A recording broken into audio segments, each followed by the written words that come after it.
What's up, Sneaky Nation? Sneaky P here, back with all the news after week 4 of our Columbus Aviators franchise in year number 3, where the Aviators picked up a tough road loss against their division rival, the Houston Texans. That's going to move the Aviators to 2-2 on the season, and things did not look good for Marcus Mariota. He really struggled. One of the worst games we have seen from him throughout this entire franchise. He didn't have a whole lot of turnovers. The only interception he threw was a deep ball down the field looking for Dorial Green-Beckham. It didn't work out, and you know, he didn't have the turnovers, but the incompletions were just enormous. They really were not looking good. A lot of very bad reads, and he got lucky. You know, the defense dropped a few interceptions as well. So overall, a really bad game for him. You know, it was the third road game in as many weeks, though, so that's a tough task for any team being on the road that long. We are home for this next game, but we're going up against the team that is leading the division, the Jacksonville Jaguars. They're sitting at 3-1 right now, and they've really put together a solid team. We'll get to that in a second. Let's go ahead and start scouting some players here. And I'm probably going to increase the opponent's interception rate as well, seeing those dropped interceptions. If we make bad reads, we need to be punished for them. I'm not saying they need to intercept everything, but obviously there was a few there that they definitely should have had, and I want to make it as realistic as we can. You know, I've been struggling with sliders throughout this. I've been working on it. I feel like we're very close to something that'll put together a very good season series as we continue on. You know, we hit 7 seasons with the Crusader series, and I'd like to top that with this one. We'll see if that's possible or not. Either way, I'm having a lot of fun, guys. I hope y'all are. Let me know what you'd like to see from this series. Any suggestions that you guys have, feel free to let me know. So moving forward, let's go down the list. How much more scouting? 4 more points, so we're going to have 1 left over. That's fine. All right, let's go check out the Jaguars lineup. Again, they're 3-1, and they've really been a tough team for our entire division throughout this entire series. Let's go check it out right now. See what they are working with. And, oh yeah, I forgot Patrick was out with that injury. Here we go, Jaguars. So Blake Bortles leading the way. He's been killing it for him despite a pretty low rating at 78 overall. Brock Osweiler going to be his backup. Chris Ivory at running back. TJ Yeldon behind him at fullback. They have Havili at wide receiver. Emmanuel Sanders and Allen Robinson. That's a pretty good duo there. Marquise Lee on this list as well. Reggie Kelly and Andre Peterson, a rookie from Richmond, sitting at 5'10". Julius Thomas at tight end, and Niles Paul behind him. At left tackle, they have Beecham. Left guard, Can. Center, they're sitting with Boanaku. I don't know if I said that one right or not. Good right guard with Linder. Lode Hope going to be at right tackle. Chris Long coming over, a pretty nice pickup. Dante Fowler Jr., the third-year pro now. Send Derek Marks and Odrick going to be at defensive tackle. Geno Hayes, the veteran player. Dan Scuta's behind him. I don't know why Dan Scuta wouldn't be starting in this situation. Paul Posluszny, another veteran there. At right outside linebacker, Telvin Smith, a very good player there. Dean Milliner, Will Davis, Aaron Colvin. So looking throughout their team, and there's Trey Boston. But looking throughout their team, here's Vincent Snow, a pretty good second-year strong safety. They really don't seem to be as good as their record would indicate. But, you know, they've been doing well. They must have a lot of team chemistry. They all have faith in each other because they are stringing together wins. We'll check out if they have any injuries right now. But overall, that team did not look like a team that would be sitting at 3-1, at least not to me. But they are, and you know what? We have some ground to make up. We really got to get our act together coming up here. No injuries for them. That's got to be something that's helping their team out a lot too. Not having to adjust to the loss of a really good player.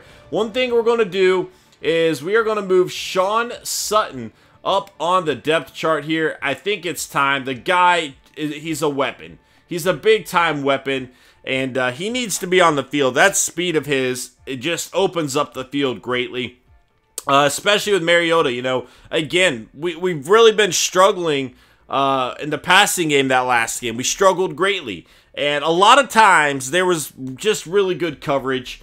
Obviously, bad reads were a big factor too. But Sean Sutton has the ability to blow the play wide open, and that's something we need to have on the field. He's a weapon. We got to roll with it while we have him. But that is a tough loss for us. We checked out the NFL stats last time, so we'll just look at our division stats this week. This will kind of give us a good indicator of what's going on with the Jaguars, too. So let's find out. And Savage leading the way with the best quarterback rating, Blake Bortles here at number 2. Both him and Mariota have over 1,000 yards. Mariota does have more. He also has more touchdowns, but Bortles, so far, looking like the better guy. Let's see. His completion percentage is a little bit better. And look at this. They're all right around each other. So I'm pretty happy with the realism in that aspect. Again, I feel like the stats are kind of coming out realistic, except for Bishop Sankey. But again, he's only breaking away big plays. You know, he'll run and have a horrible yards per carry throughout the first 3 quarters and then get a 70-yard run and just increases it greatly. But anyway, only 1 touchdown for him. Monte Ball has 3. Chris Ivory, who we are about to play, has 2 for the Jaguars. Receiving the ball, Emmanuel Sanders and Allen Robinson, 1 and 2 in the division with catches. They are looking good. In terms of touchdowns, 3 for Curtis Harden and 3 for Sean Sutton. You see on Allen Robinson here with 2. DeAndre Hopkins with 2. A few other players going down the list there. Defensively, let's check it out. Mark Weston Huff leading the way in tackles, or he's tied with Jackson and Eric Berry there. Sacks, 5.5 for Derek Morgan. Odrick with 3. Ray McDonald with 3. Arakpo with 2. Damian Stafford with 2 interceptions. Raheem Moore, Paul Posluszny, Janoris Jenkins, Kevin Johnson, and Brian Cushing again. We have yet to get an interception, and the Colts have not either. And the Jaguars have only got 1, so not a lot of interceptions being thrown. Again, that is something we want to change. So we'll go look at that here in a second. Let's look at the weekly awards. Kaepernick.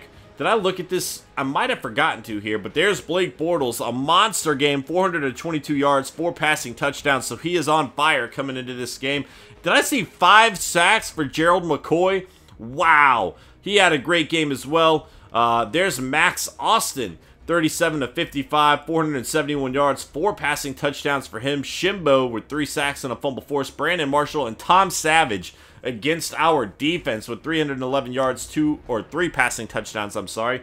Can't check out the yearly awards yet. The other thing we need to do right now is we need to look at the standings. We need to find out how the Saints are doing after 4 weeks. Again, they're sitting here at 3-1. So those draft picks are not going to be very high draft picks, but that's fine. We got a first, a second, and a third from them. Regardless, we should be able to add some players throughout this draft that I'm going to be excited about. Options, not settings. We need to go to sliders. I do want to increase the interception. Mostly, I guess, for the opponent right now. We increased ours last week. We still didn't see something happen, but what are they sitting at? Let's just move them both to 50, actually. Let's just do that. See if that'll get some more interceptions going, because we really haven't seen all that many so far this season. Everything else we'll kind of continue to roll with for now. We got 2 straight home games, 1 against the Jaguars, and if we win that, we are right back in the division. We're only a game behind right now, but falling behind 2 games to them and them having the tiebreaker over us as well is a 3-game deficit, something we cannot afford to have happen. So it's going to be a very big game for us, and hopefully the Aviators are up for the challenge. You know, we are 1-0 at home so far this season, and a win here will take us to 2-0 at home, which would be very good. But that is going to be it for this episode, guys. I hope you enjoyed. Smash that like button if you did, and I'll see you guys in Week 5 as we take on the Jacksonville Jaguars. Later.